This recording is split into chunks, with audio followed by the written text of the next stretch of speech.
Morning, everybody. Today is Friday. Yahoo! What is the date? March 31st. You know how I know that? Tomorrow is April 1st. And it is my birthday. Don't ask me how old I am because I was old. I was an old lady. Sorry. Getting ready. You're on your ride along with Dee, getting ready for work. It is freezing here in the Northeast this morning. It's 41 degrees, but I've been sick. I didn't post yesterday, so I didn't go to work yesterday. I feel like crap. Ola. Sarah has been sick, and I think I got it from her. My neighbor just caught me pulling out of her driveway. Hi.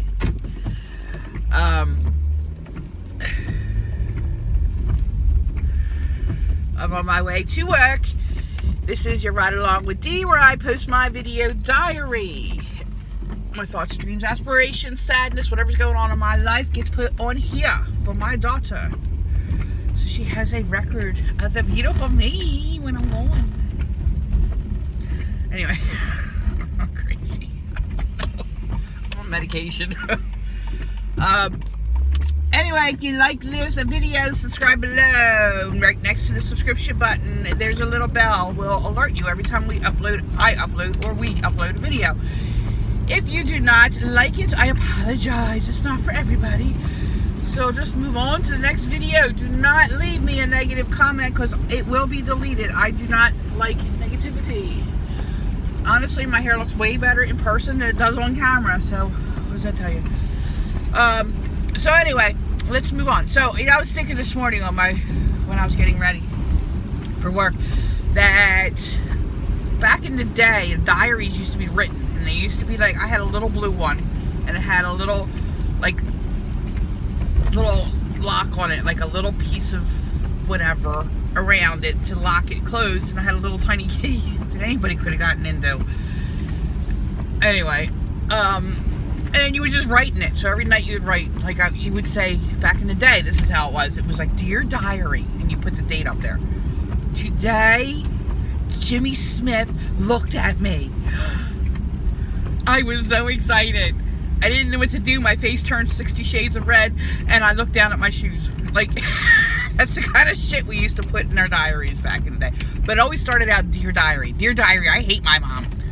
She yelled at me today. She made me do the dishes. Like, my mother never made us do dishes, but I'm just saying. And I don't think I've ever put in there that I hated my mother, because I love my mother. I might have been like, I'm mad. Mom got mad at me today. I'm upset. Like, whatever. Things like that. But I wish I knew where that was. It's probably long gone, thrown away.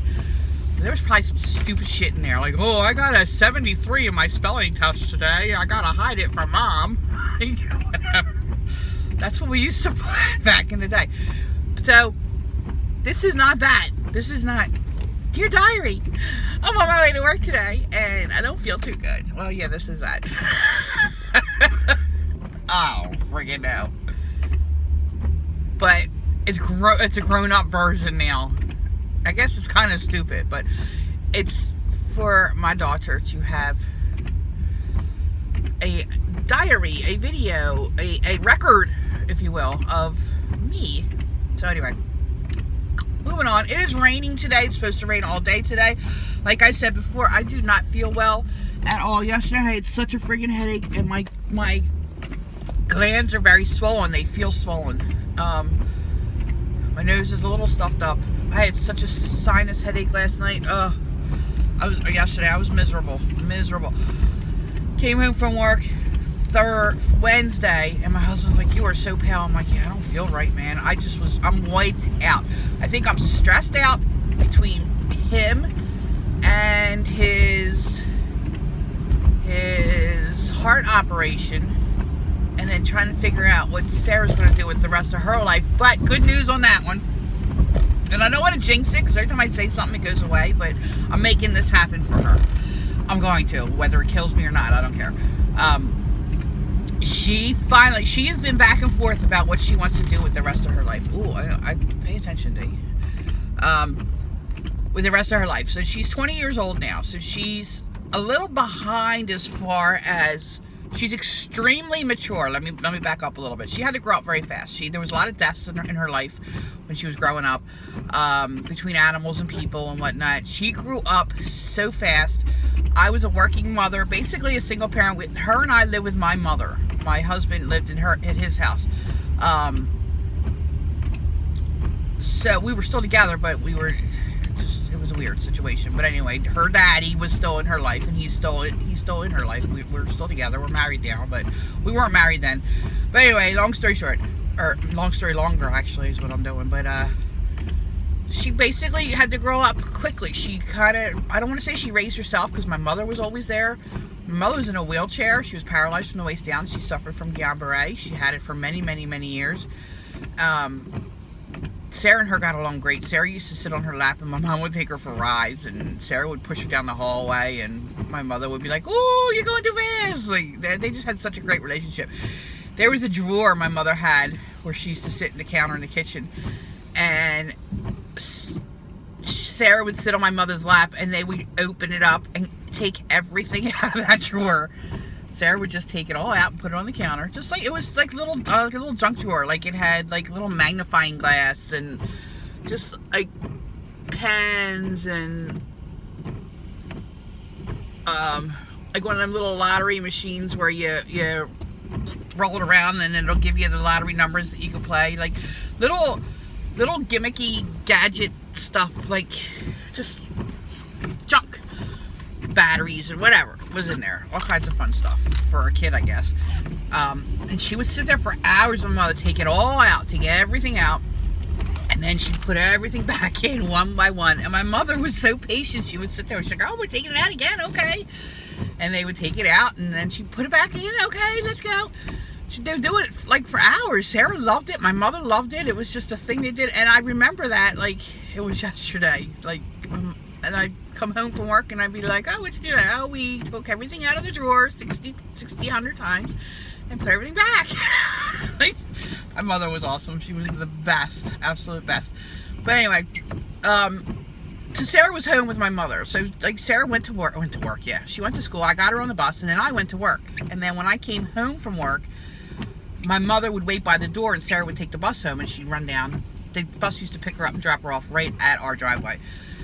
She used to run down, and my mother waited at the door for her, and then she went, and then my mother took care of her until I got home, which was only a couple hours. And Sarah was she basically had to, entertain herself and whatever. So my mother would make dinner, whatever, and Sarah would just play by herself or do whatever and keep herself entertained until I got home.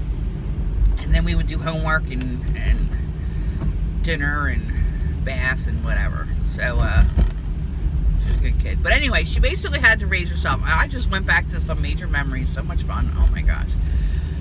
She was such a cute little kid. Sarah, you were so cute. You still are cute, but oh my God, you were the precious little thing.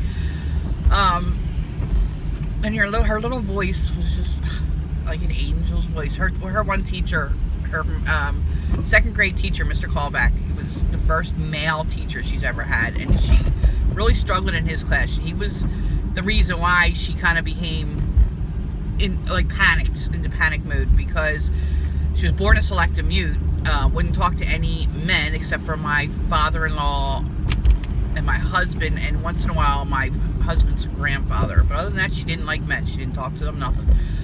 Because I used to say, "Stay away from men. Men are strangers," blah, blah, blah. So she really did.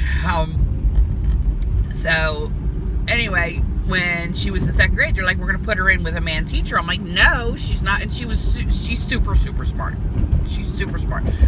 She was doing great in kindergarten, first grade, second grade. They put her in there, and she just, every day she'd hide under her desk. Like, she was scared to death of this stranger. My fault.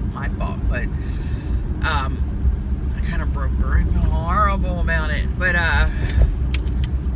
so anyway, she wouldn't talk to him. Well, finally one day he heard her voice, and he says, "Oh my gosh, she has the voice of an angel." Like, she had such a cute little, sweet little girl voice. Oh, so pretty. But anyway, that's where I went off on that. But anyway, Sarah, you're a cute kid. You're still a cute person. I love you. But anyway, so moving forward, she so to my point, she basically had to raise herself. So she's super, super, super mature. Super mature. Like, she knows right from wrong. She can read people like that. She can sit there and she can, like, talk to somebody for 2 seconds and be like, yeah, that person's a liar, or that person's cheating on her, or that person's this, or, oh, that person's a good person, or whatever. She could read people like that. So I said it on the video yesterday, which I haven't posted yet, or the day before yesterday. I kind of look towards her for judgment of people nowadays, because I'm not a very good judge of character. I think there's good in everybody, which there is, but I give everybody a chance till you prove me otherwise. She knows right off the bat. So my circle of friends are very good, but initially when I first meet somebody, I'll be like, yeah, I'll hang out with you, I'll do whatever, and then I find out that they're crap. Like, they're not, I don't want to say they're crap, they're not the kind of people that I need to associate with, so I kind of got to get away from them. But at first, I'm hanging out with them. Sarah knows right away, don't hang out with them, be nice to them, but don't hang out with them, kind of thing. So I kind of look towards her for that, because she's got that knack, man. She's got it. I don't know where she got it. My husband's good like that, so that must be where she got it from. But anyway, she can read people. She's so into the criminal investigative stuff. She loves all that stuff. She loves blood and gore. Doesn't like vomit. It makes her want to vomit. But mucus makes her want to get sick. But anyway, she's very good at the criminal stuff. So anyway, she's been back and forth, medical or criminal. So finally, she decided that she wants to do criminal profiling, which she's been talking about for a while now. So she just, when she graduated from high school, she's like, I just need some time off. I just need some time, decompress, do whatever. So here she's 20 years old, almost 21. In January, she'll be 21. It's only March, so she just turned 20. I just let it go. She was doing a little job. She couldn't handle that. It was a very stressful job, though, actually. So, you know, she's done with that. So, she finally came to, and I would ask her every so often, what do you want to do with the rest of your life? What are you going to do? What are you going to do? What are you going to do? She's like, I don't know. And I was so worried about her, and I'm like, oh my God, she's going to end up on welfare. What am I going to do with her? How am I going to support her the rest of my life? Oh my God. Like, I was worrying. I was seriously worrying. Like, she's going to have no life. She's going to become a hermit with a woman with 1 million cats, and which she'd be okay with, but I wouldn't. Like, she's going to be that creepy old lady in the house down the street that nobody wants to go by. Like, well, you know, it's just horror. I just was having visions of horror for her future. And she's super smart, and it's such a shame, because there's a reason she was put on this earth, and it's not to sit here and hide in her bed. So anyway, she finally, the other day, and I've been worried about her, sickly worried about her. Like, I can't sleep at night worrying about her. So the other day she says to me, I'm like, what are you doing? I called her on the phone, and I was on my way home from work. She's like, oh, I'm doing some research. I'm like, on what? She says, on schools and criminal profiling and what? I'm like, what? Yeah. I was like doing a party in my head. Very excited for her. So she decided that's what she wants to do. So we're looking at schools and stuff now for her. So she's a late bloomer. I don't want to say she's a late bloomer, because she's not. Like, she's more mature than most people her age. Like, she does not like people because they're so immature. Like, kids her age, guys, she's not into because they're immature. She doesn't like the drama. She's not about drama at all. Yeah, you know.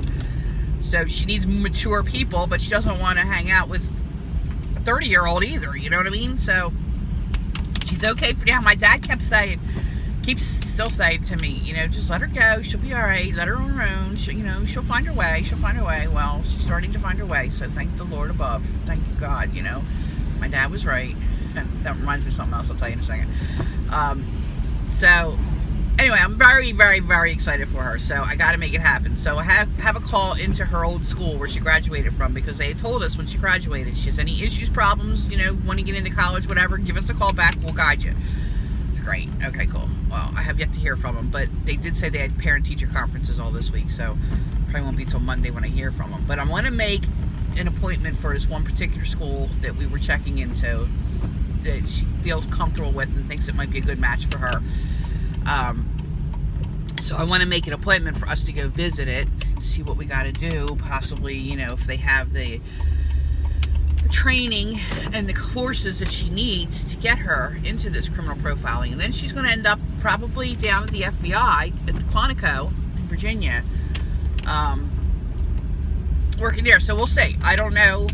You know, she does 4 years, gets her degree for 4 years, and then it's a couple years of FBI, or it's like a few months FBI training, and then she has, what is it, FBI training, and then it'll be like 2 to 4 years of on-the-job training, but it doesn't matter, she'll be doing what she's going to be doing, and then she'll be a full-fledged agent after that. So, like, they would consider her an agent, and I think she'll be trained on certain things, but I don't think she'll be out in the field. She'll be more or less in like internal, like, oh my God, how cool. What a cool friggin', I keep telling her all her life, you can do anything you want to do, because I was told I was going to be a secretary. Like, I didn't have a choice. You're going to be a secretary. You're going to go to secretary school and become a secretary. That's what I did. I became an administrative assistant. Now I'm trying to work my way out of that. I'm going to college now, I'm going to university now to get my bachelor's. I have 2 classes away from that, in business, organizational leadership. So, but I'm 53 tomorrow. I'm 53. 53 years old. I said I wasn't going to tell you guys how old I was. So, well, 53 tomorrow. So anyway, yeah, so I was so interested and so into marine biology. I love it. I used to watch Jacques Cousteau. That's how old I am. Jacques Cousteau was still alive and had a show, and we would go under the sea and see all the stuff, and he would take us along with him, and I loved it. That's what I wanted to do. But I was told I was going to be a secretary, so there was no option for me. And if I could go back in time now, I would push to do that, or an artist, go to art school. But anyway, so I told her from the door, you could be anything, whatever you want. Sky is the limit. You want to be an astronaut, you can be an astronaut. You want to be a dentist, be a dentist. You want to be a guy who puts pavement down on the, or a girl who puts pavement down on the street, go ahead, do that. Whatever you want to do, you can do. So there's schools for it. I didn't know. I didn't think I was smart enough for marine biologist. I was just told, no, you're going to be. So sadly, that's what it was back in the day. So she's going for it. I'm so proud. I'm so happy. I'm relieved, and I'm excited. So excited for her. It's like the beginning of the rest of her life. Like her life is just starting now. Kiddie stuff's behind now. She's ready. So my dad told me, just be patient. She'll be ready when she's ready. And sure enough, he was right. So that's what I was going to get to now. So anyway, Sarah, I'm proud of you. I'm excited for you. We're going to get you there. We're going to get it. We're going to do it. So anyway, my dad, I was talking to him the other day. Every day, I say to myself, God, I should have listened to my parents. God, my parents knew what they were talking about. Oh my God, they were right. And I hate that. I hate that they're right and I'm wrong, you know what I mean? But every day, I say it to myself. So I was talking to my dad the other day, and I was like, telling him something about Sarah, I forget. And, I was like, I told her, and he's like, oh yeah, but kids don't always listen to their parents. And I'm like, let me tell you what, Dad, every day I say, damn, they were right. Damn, I should have listened to my dad. Damn, I should have listened to my mom. They knew it. They actually knew something. He's like, yeah, imagine that. He says, you know what, Dee? I still do it. He's 82. He's like, I still do it. I still say I should have listened to my parents. And every day he says, oh yeah, they were right. Oh damn, I should have listened to them. So parents know something because they've been around. I used to think my mother would say, oh, you look better with short hair, just because she didn't want me to have long hair and be pretty. Like, and I know that's not true now, but back then when I was younger, I was like, she just doesn't want me to be pretty. Like, what the hell is wrong with me? That's how I used to think. But anyway, now I realize, my parents were out for my best interest and whatever. And they were right about a lot of things, and I was incorrect. And then I kept thinking, they lived in a different time. Like, the 50s, it was like a different, like, happy days. Like, it was a different time. They didn't know any better. They didn't know what we know now, blah, blah, which they didn't. But people were still the same. Situations are still the same, just modernized a little bit. So anyway, yeah, Dad was right. So hopefully she keeps on this path. I'm very proud of her. Very excited for her. Very proud. What else is going on? I'm almost at work. And I'm late, of course. No. Nothing no hair. I'm supposed to have an 8 o'clock meeting, which I didn't think about. I wasn't even going to go into work today because I feel like crap. I'm on Dayquil right now, so. What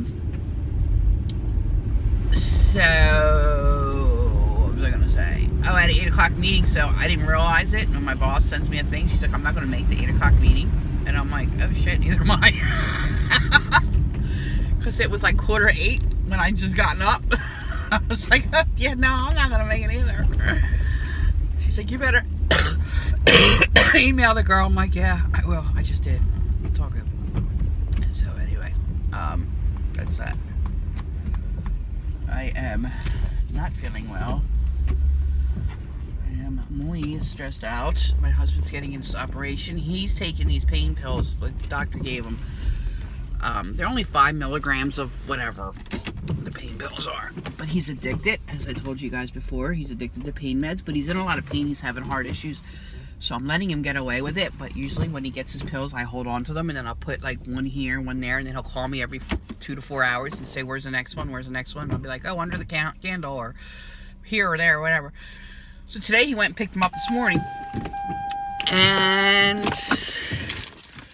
they... when he handed them to me, it said 28, and there was only 13 in the bottle. So I was like, dude, you just took all those pills. And he's like, oh, no, let me see. Oh, yeah, I have about 8 of them in my pocket. They fell out of the bottle, the childproof bottle that I had trouble opening. Yeah, okay. So I'm like, you ain't getting any more. You're done for the day. He's like, well, it's fine, whatever. So he can barely talk now because he's taking so many of them. And he's not going to make it to the operation, and I'm very worried about him. Tomorrow's my birthday. That's what's going to happen. He's going to die tomorrow. He's going to OD tomorrow or something. You watch. It'll destroy my birthday forever. Oh, well. Or he's going to want to go out someplace for dinner, and he's going to be like all high and shit, and it's going to be horrible. Or he's going to sleep through my birthday, which is probably more going to be the case. Whatever. Anyway, all right, I got to get into work because I'm late, guys. So have a good day. Make it sunny where you are. It's not sunny here, but I'm going to try to make it happy inside, even though I don't feel good. I'm hoping to just sit in my cube and just veg out. But anyway, all right, got to go, guys. Have a good day. Smile at somebody. Make somebody's day. Bye.